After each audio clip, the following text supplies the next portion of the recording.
doing them on Friday is so much better than trying to do them on a Monday. Oh, for sure. I think so too. I don't know what it is about. I mean, it's a Monday, that's why. Which Exactly. There's Yeah. just a mountain of stuff because you put it off from the weekend. You're exhausted from all the dancing you've been doing on the Right, weekend.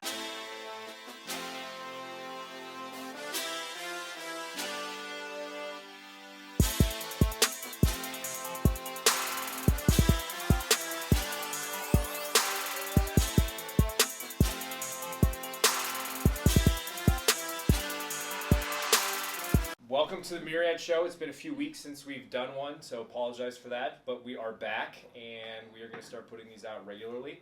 I'm here with Skylar and Jillian. So welcome, guys. Thank you. Thank you, Danny.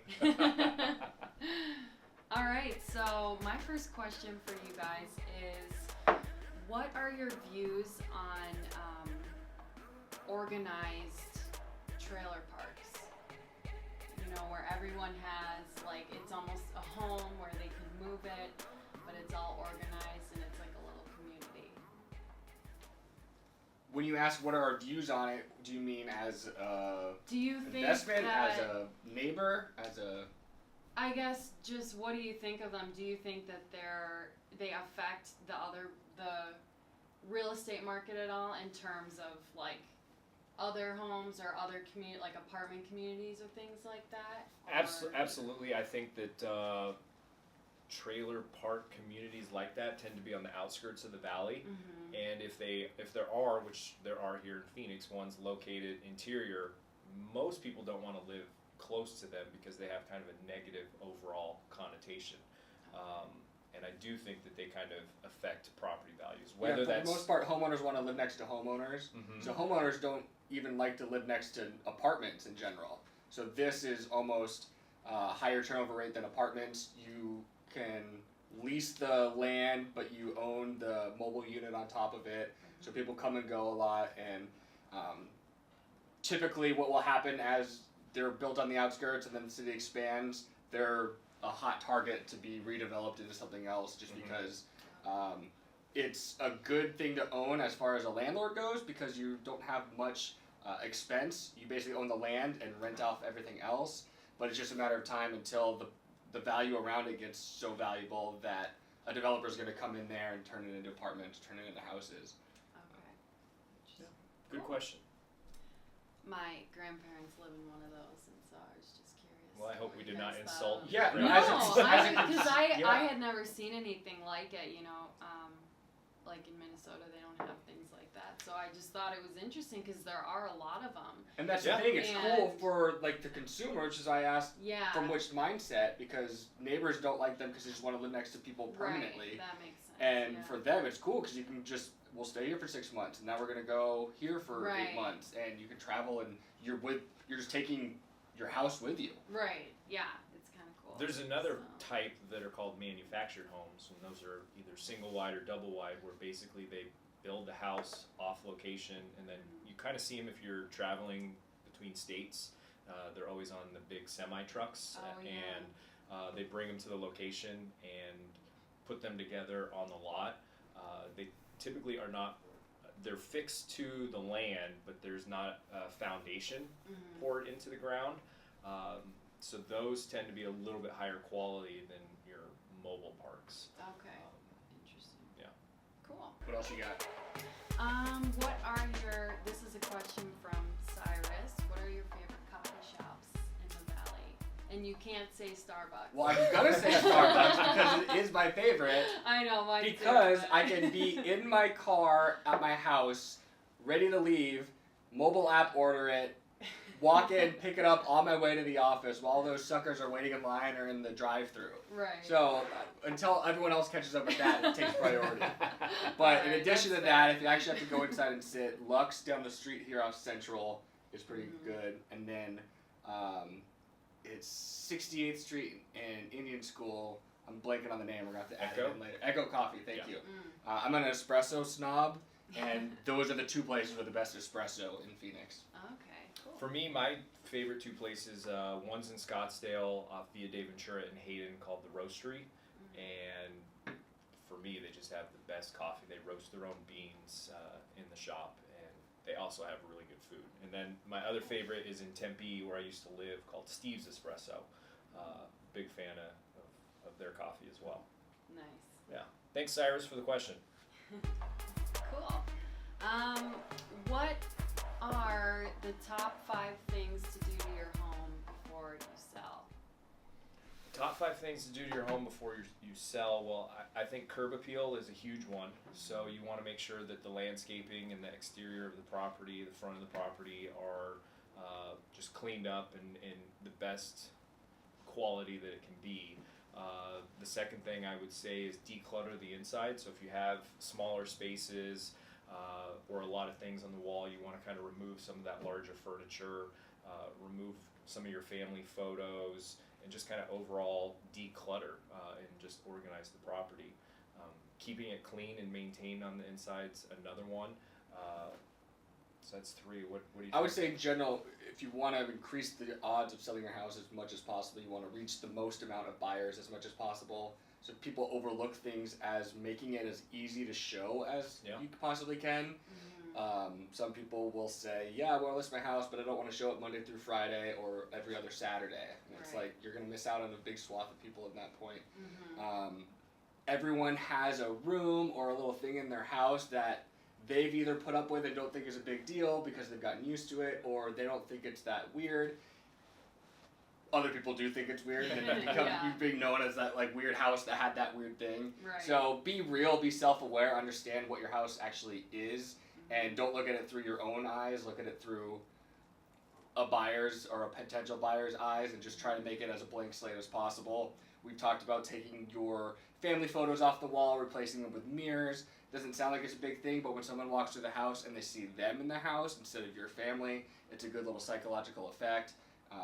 Neutral colors, things like that. Even if it sounds boring, it's boring for a reason because it helps. Cool. And did you say landscaping? Yeah, I think landscaping's huge. First impression is so huge. Absolutely. That and then smell. They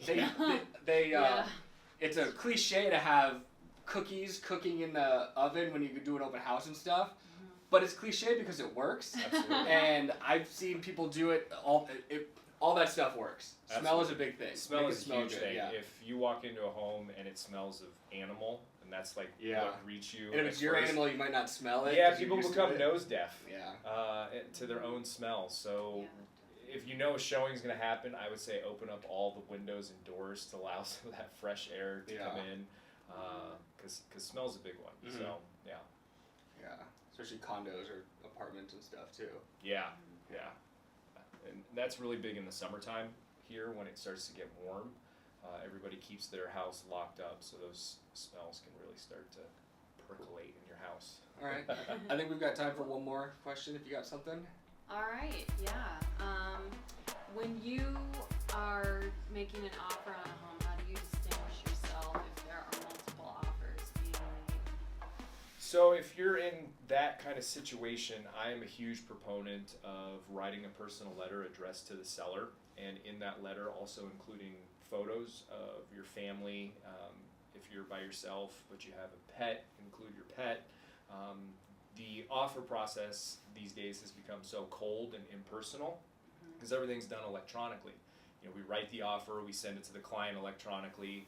Once we get it back, we send it to the listing agent, and all it is a number of the offer and a name, and they have no other association to you. So if that's the only information that they're given, the seller's obviously just going to choose the highest one. But if you write a really nice letter to the seller, tug at the heartstrings, make comments about particular upgrades that the people have done to the home, talk about how you want to raise a family, that you can see yourself celebrating the holidays in this property, and really try to tug at those emotional heartstrings, you can sometimes, even if you're not the highest offer, get the seller to go with you because they have emotional attachment to that home and they want to see it go to somebody who will appreciate it as much as they did. And I would say from the non-realtor side, as either like from the investor mentality or someone that's bought and sold a lot of houses, if money and quick close are things that you can't offer, terms is a big deal that people often overlook, where someone's selling a house and there could be a lot of different reasons they're selling that house. and being open to very flexible terms, like a lease back, hold on to your house for a while, or sell immediately, or maybe an extended close, where some people might not think of that's a big deal. As a seller, terms can be just as important as a lot of the purchase price and the close of escrow, where if you're getting submitted a bunch of offers and some of them are very particular and other ones are like, we're open to anything, we can do short close, long close, that sounds like someone that's willing to work with you and like as things, maybe hiccups arrive. So those are things that go in the non heartstring mentality that I think has Sure. some value. Yeah, that's a good point. Absolutely. You're fine. All right. So what are your biggest pet peeves? So I added this one because recently I do a lot of driving for this position, as you can imagine. So a lot of my pet peeves are centered around drivers. And for our out-of-state clients, just so you know, when you pull up to a red light, you can turn right on red unless it's posted. You can absolutely turn left on a green light. And it's only the HOV lane on the freeway during the hours from 6 a.m. to 9 a.m. and 3 p.m. to 7 p.m. If it's not those hours, it's the fast lane. So get over. It drives me insane when people are in the HOV lane and driving the speed limit when it's non-carpool hours. Get out of my way. No, I'm sitting here trying to think of a pet peeve that comes up specifically. I don't know if I have one thing, but a continuous thing is when I just see things that are inefficient. It's a weird thing to even explain, but I'll look at something and be like, why would they do it this way? In my head, like, perplexes me. Like, it could be in a restaurant or a business, or like, this sounds terrible, but I'll be sitting at a red light and I'll see like someone begging for money, and it's like, why are you doing it that way? Like, no one's gonna stop because that's a right turn. You got to go to the other spot. Yeah. You're gonna hit more car. And I'm thinking like, why does true. my mind default to this stuff all the time? Yeah. And that's the closest thing I can come up with. What about you, Jillian? Do you have a pet peeve? Yeah. What are That's yours? funny. I do. I have a very specific one. So when like someone has like a loose hair on their shirt, it probably happens to me a lot, but I don't see it. But that's always driven me nuts, and I always have to just like take it off. Okay. Take it off, people. Yeah. That's pretty good. That's funny. Good deal. All right, good show. Yeah. Jillian, you got any plans for the weekend? You're the only cool one in here. You and Micah, actually. We have another cool guy in our office. Yeah, right? Yeah. I do actually. My parents are in town. Cool. And a lot of people are in town, so we are going to go out in downtown Phoenix and check that out, do some dancing. I'll probably hike. You love dancing. I do. So yeah, it should be a fun weekend. Very cool. Yeah. We're excited to hear all about it on Monday. Yeah, Yes. right? Good deal. Well, All thanks right. everybody. Make sure to send us your questions. We'll feature you on the show, and hope everybody has a great weekend. Thank you, Micah. Thank you, Hoff. Thank you, Jillian. Yeah. Have a good weekend. Bye.